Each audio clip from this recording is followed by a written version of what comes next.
अस्सलाम वालेकुम viewers, I am Mohammad Ibrahim on the platform of dimensional physics. Viewers, आज हम डिस्कस करेंगे chapter number 12 electrostatics, topic energy stored in a capacitor. तो student सबसे पहले तो मार्क कर लें कि long question point of view से ये आर्टिकल काफ़ी जो है वो इम्पोर्टेंट है। बहुत दफ़ा ये पेपर में जो है वो एज अ लॉन्ग जो है वो आया है।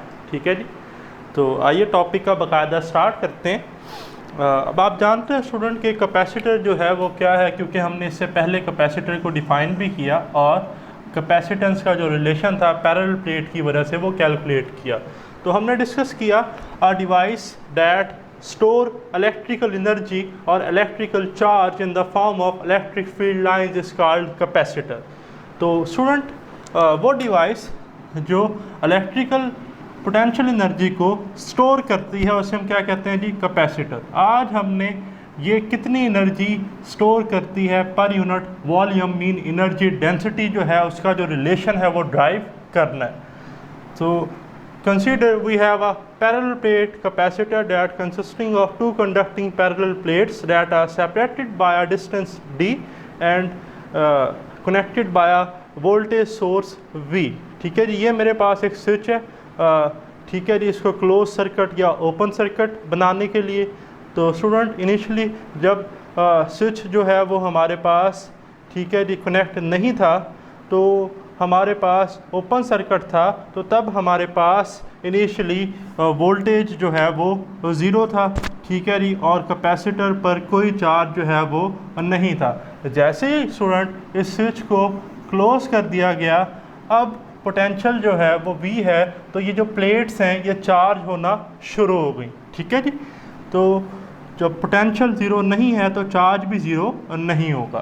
ठीक है, तो देखें एवरेज पोटेंशियल डिफरेंस क्या बनेगा, इन दोनों पोटेंशियल्स को क्या कर लें, सम कर लें। पहले कितना था, ज़ीरो, अब कितना है V, ज़ीरो नहीं है। ठीक है जी, तो zero plus V divided by 2। ठीक है जी, तो आंसर आ गया 1/2V। तो स्टूडेंट आपने ये फार्मूला पढ़ा पोटेंशियल डिफरेंस का, डेल्टा V होता है W/Q। तो इधर मैं मेंशन कर सकता हूँ W = Q डेल्टा V। तो ये जो डेल्टा V है यहाँ पर वैल्यू रिप्लेस कर दें 1/2V, तो आप देखेंगे वर्क आ गया Q 1/2V। तो ये मेरे पास रिलेशन आ गया 1/2QV। ठीक है जी स्टूडेंट, आपको मालूम है कि जो हमारे पास Q का फार्मूला है इन टर्म ऑफ कैपेसिटेंस वो है Q = CV। तो पुट कर दें Q की जगह पर CV, तो मेरे पास रिलेशन आ गया पोटेंशियल एनर्जी का 1/2CV²। तो ये वो एनर्जी है जो कैपेसिटर जो है वो स्टोर करता है इन टर्म ऑफ कैपेसिटेंस। ठीक, तो बट जो मेरा मेन टास्क है वो है एनर्जी और एनर्जी डेंसिटी कैलकुलेट करना in term of electric field strength. ठीक, तो हम फर्दर प्रोसीड करते हैं। We know that by using formula of capacitance of a parallel plate capacitor, C जो है वो बराबर होता है A ε0 ε r/d। और स्टूडेंट हमने पढ़ा by using electric field as a potential gradient E बराबर होता है V/d के। तो V आ गया ED। तो ये इक्वेशन 1 थी, ये 2 और ये 3। तो पुट 2 and 3 इन इक्वेशन 1। तो आप देखें एनर्जी जो है ये मेरे पास आ गई 1/2। ठीक है जी, ये वैल्यू आ गई हमारे पास C की और ये वैल्यू आ गई V की। जैसे स्क्वायर ओपन किया तो बन गया 1/2 A ε0 ε r/d इंटू E²d²। ये जो d का स्क्वायर है ये d से कैंसिल हो गया।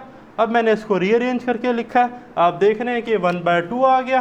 ठीक है जी, ε0 ε r मैंने पहले लिख लिए, ये आ गया E²। और ये जो AD है इसको मैंने इकट्ठा कर लिया। सवाल ये पैदा होता है कि मैंने इसको इकट्ठा जो है वो करके क्यों लिखा। तो देखें वॉल्यूम स्टूडेंट आप जानते हैं कि बराबर होता है length multiply by width multiply by height. ठीक है जी, और विड्थ मल्टीप्लाई बाय हाइट या लेंथ मल्टीप्लाई विड्थ को मैं लिख सकता हूँ एरिया। तो एरिया मल्टीप्लाई बाय लेंथ होती है जी वॉल्यूम। तो इस केस में पैरेलल प्लेट कैपेसिटर में डिस्टेंस बिटवीन द प्लेट्स है D, एरिया है A, तो वॉल्यूम आ गया AD। कितना आ गया जी, AD। तो ये AD एक्चुअल में वॉल्यूम है, क्या है जी, वॉल्यूम। ठीक, तो ये मेरे पास वो रिलेशन है जो पोटेंशियल एनर्जी का है इन term of electric field. But electrical energy जो है वो पर यूनिट वॉल्यूम जो है वो कितनी स्टोर होगी, वो हमें एक स्पेशल टर्म से पता चलेगा, एनर्जी डेंसिटी।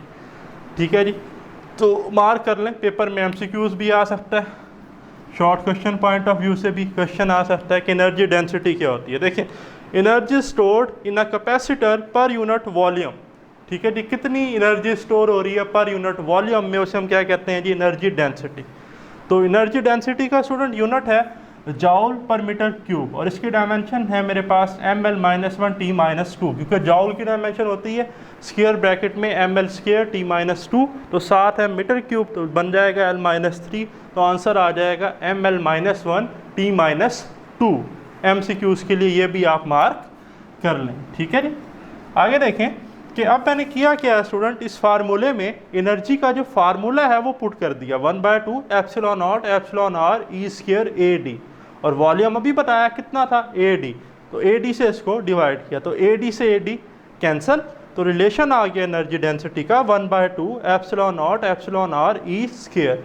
अब स्टूडेंट 1/2 0.5 कॉन्स्टेंट वैल्यू है, एप्सिलॉन नॉट, ठीक है जी, permittivity of free space 8.85 multiply by 10⁻⁻12 coulomb square per newton per metre square constant है।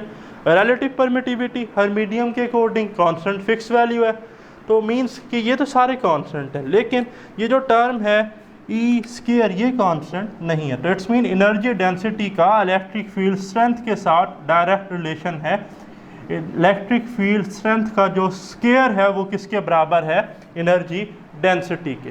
तो ये आज का हमारा टॉपिक था। अगर आपका कोई क्वेश्चन है तो आप कमेंट्स में डिस्कस कर सकते हैं। स्टे ब्लेस्ड, अल्लाह हाफिज़।